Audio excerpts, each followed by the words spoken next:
Patologías de la conjuntiva por Argelis Álvarez, estudiante de optometría de UDELAS. La conjuntiva es una membrana mucosa transparente que tapiza el globo ocular. Se subdivide en conjuntiva palpebral, que empieza en la unión mucocutánea de los bordes palpebrales y está firmemente adherida en las láminas tarsales. Tenemos también la conjuntiva de fondo de saco, está suelta y está redundante, de forma que se hincha fácilmente y se distribuye en pliegues. También tenemos la conjuntiva pulvar, que cubre la esclerótica anterior. La estroma de la conjuntiva vulvar está unida de forma laxa a la cápsula de tenón subyacente, excepto en el limbo, donde la unión es firme. Su histología. Tenemos el epitelio conjuntival, que tiene entre 2 y 5 capas celulares de espesor. También tenemos el estroma, que es una sustancia propia que consta de tejido conectivo ricamente vascularizado, que está separado del epitelio por una membrana basal. Y entre las glándulas que segregan sustancias a la conjuntiva tenemos las secretoras de mucina, que aquí están las células caliciformes, las cristas de Helen y las glándulas de Mans. Y entre las glándulas lagrimales accesorias, la de Krauss y Wolfram, que están localizadas profundamente en la sustancia propia. La evaluación clínica de la conjuntiva. Los signos clínicos que se deberían tener en cuenta en el diagnóstico diferencial son los síntomas, las secreciones, o si hay secreciones, reacción conjuntival, las membranas y si existe linfadenopatía. En los síntomas vamos a ir desde lo más inespecífico a lo más específico. Entre los síntomas inespecíficos tenemos el lagrimeo, la irritación, escozor, quemazón y fotofobia. Es importante que el dolor y la sensación de cuerpo extraño sugieren una afectación corneal asociada. Y el picor es el síntoma que guía a la conjuntivitis alérgica, aunque puede darse también en la blefaritis y la queratoconjuntivitis seca. Así que es bien importante que veamos todos los síntomas del paciente. La secreción. La secreción es bastante importante para el diagnóstico diferencial de nuestra patología. Si tenemos presencia de secreción acuosa, o sea, como lagrimeo constante, estamos viendo o podemos decir que es una inflamación viral o puede ser una inflamación alérgica. Si vemos secreción mucoide, esta se diferencia de la acuosa porque tiene presencia de hilos blanquecinos y es típica de las conjuntivitis vernales y las queratoconjuntivitis seca. Las secreciones purulentas son secreciones amarillentas, verdosas y son abundantes. Ocurre en las infecciones bacterianas agudas graves. Y la mucopurulenta, estas son secreciones amarillentas y son pegajosas. Ocurren en las infecciones bacterianas leves y por la clamidia. En la reacción conjuntival vamos a observar si existe inyección conjuntival, que es una conjuntiva de color rojo intenso y aterciopelada y sugiere una etiología bacteriana, como la que vemos en la imagen. Las hemorragias subconjuntivales suelen ocurrir en las infecciones virales, aunque pueden estar presentes en la conjuntivitis bacterianas secundarias debido a Streptococcus pneumoniae y Haemophilus aegyptis. Los edemas o quemosis pueden ocurrir cuando la conjuntiva está gravemente inflamada. La exudación del líquido rico en proteínas a través de las paredes de los vasos sanguíneos lesionados producen una inflamación translúcida de la conjuntiva y pueden formarse grandes pliegues redundantes en los fondos de saco, como vemos en la imagen. Y en casos graves, la conjuntiva quemótica puede protuir a través de los párpados cerrados. Cuando observamos cicatrización, puede indicar tracoma, pemfigoide cicatrizal ocular, conjuntivitis atópica y el uso prolongado de medicamentos tópicos. La reacción folicular. Los folículos son focos subepiteliales de hiperplasia de tejido linfoide dentro del estroma y se asocian con vascularización accesoria. ¿Cómo lo podemos ver? o sea, los signos, son lesiones múltiples discretas y ligeramente elevadas que recuerdan a pequeños granos de arroz, más prominentes en el fondo de saco. Cada folículo está rodeado por un pequeño vaso sanguíneo y el tamaño de cada lesión va a oscilar de 0.5 a 5 milímetros. Está relacionado con la gravedad y la duración de la inflamación.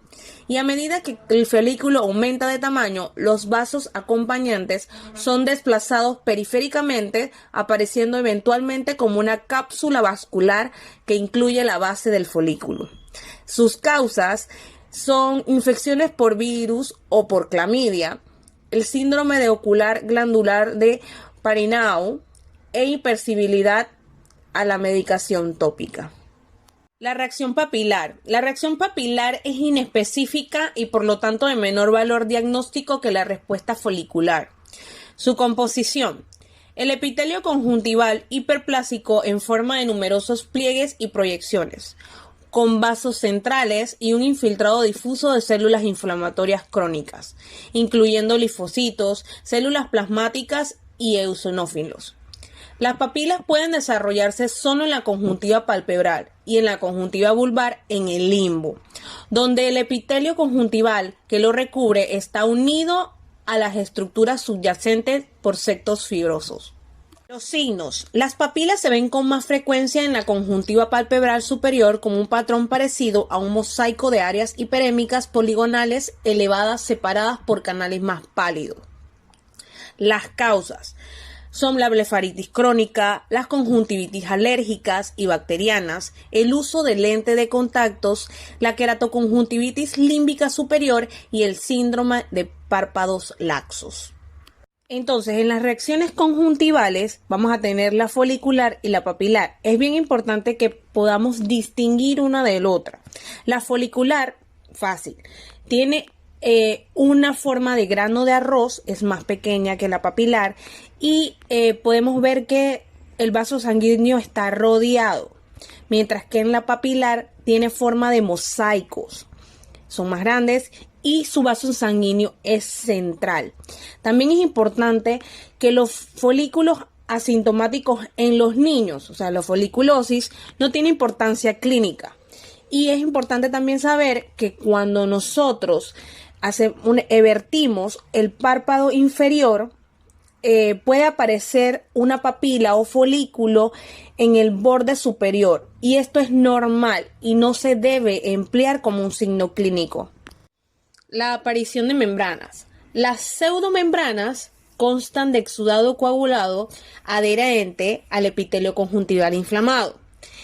Se pueden retirar fácilmente, dejando el epitelio intacto. Las causas más comunes son infección grave por adenovirus, infección gonocócica, conjuntivitis leñosas y el síndrome de Stevens-Johnson.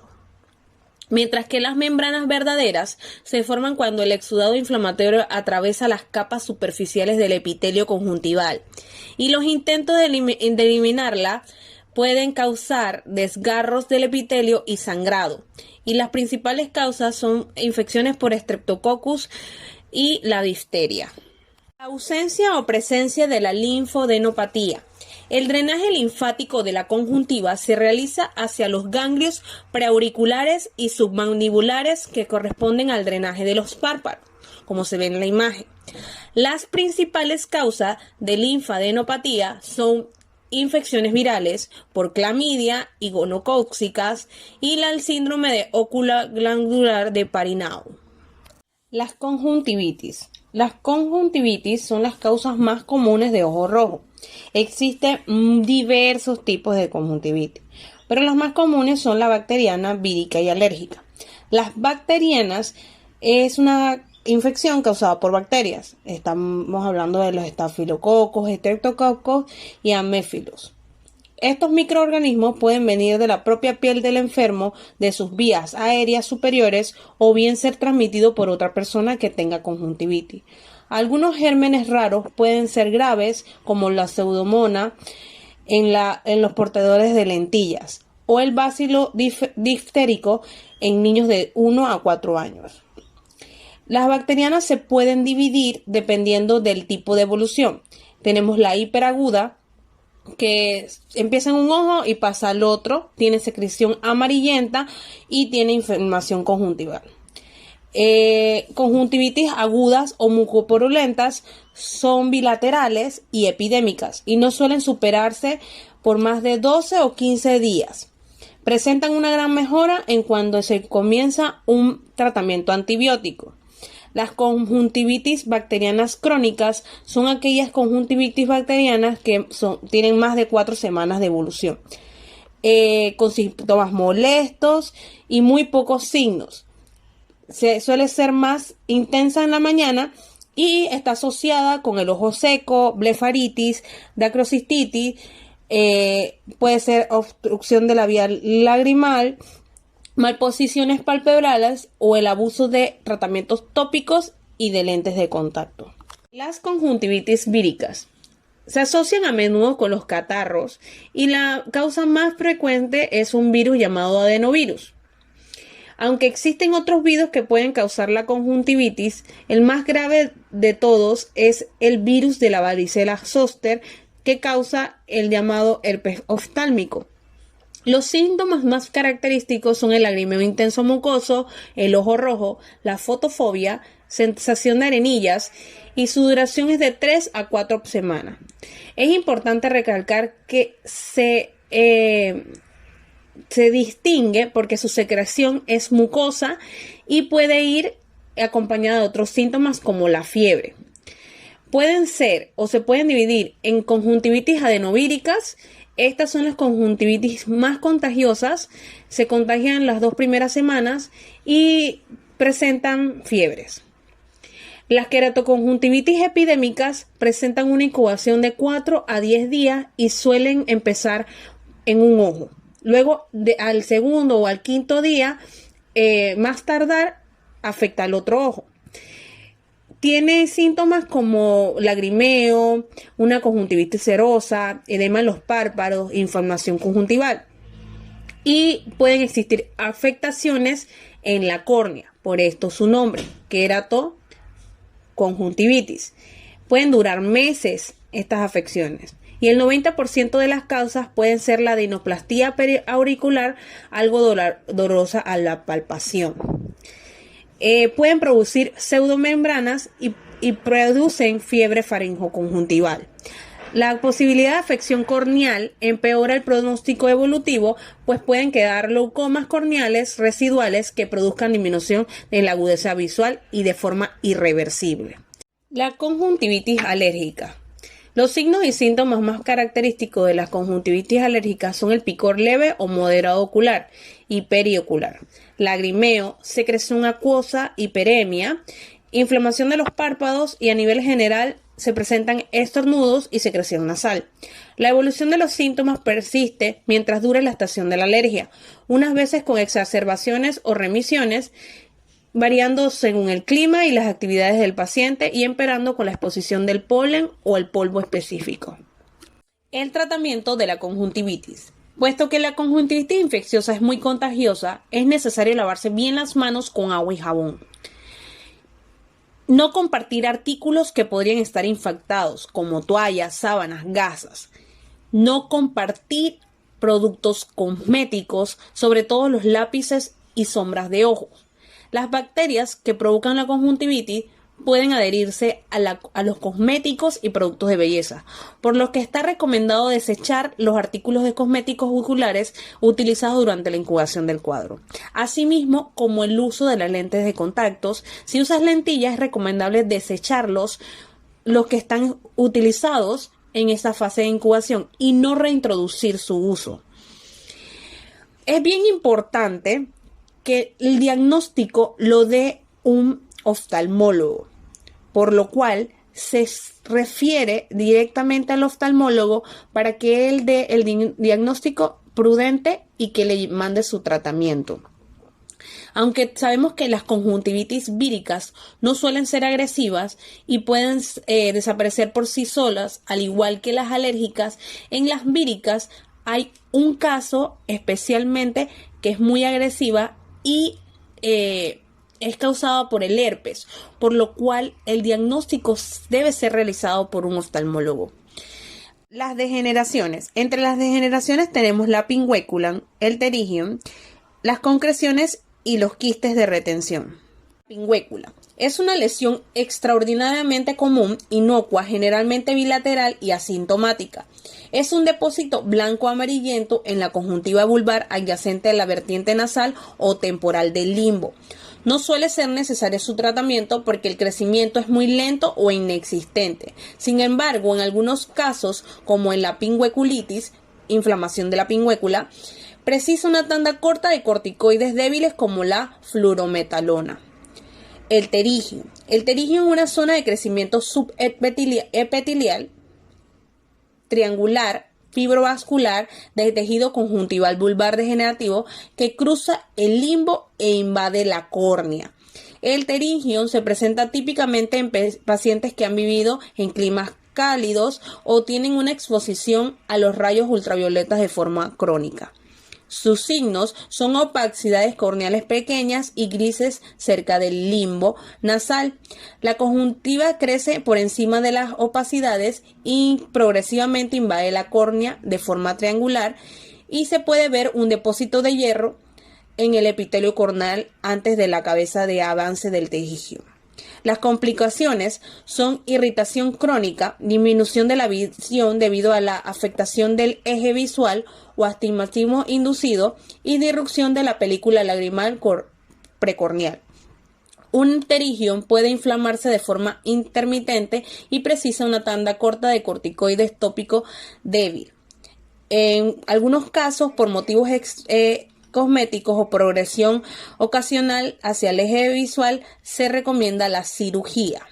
Las concreciones son lesiones extraordinariamente frecuentes que habitualmente afectan a pacientes ancianos y que también pueden ocurrir en pacientes con enfermedades crónicas de las glándulas de meibomio. Son pequeños depósitos, a menudo múltiples, como yeso de color amarillento blanco, que suelen observarse en la conjuntiva tarsal inferior y en el fondo de saco. No suele ser necesario tratamiento porque las concreciones son subepiteliales y asintomáticas. Si una concreción grande erosiona el epitelio y origina irritación, se puede extirpar bajo anestesia tópica con una aguja. Los quistes de retención. Un quiste de retención es una lesión muy frecuente y habitualmente asintomática de paredes finas que contienen un líquido claro. El tratamiento, si es preciso, se realiza mediante una punción simple con una aguja. Y bueno, eso es todo. Muchas gracias por su atención.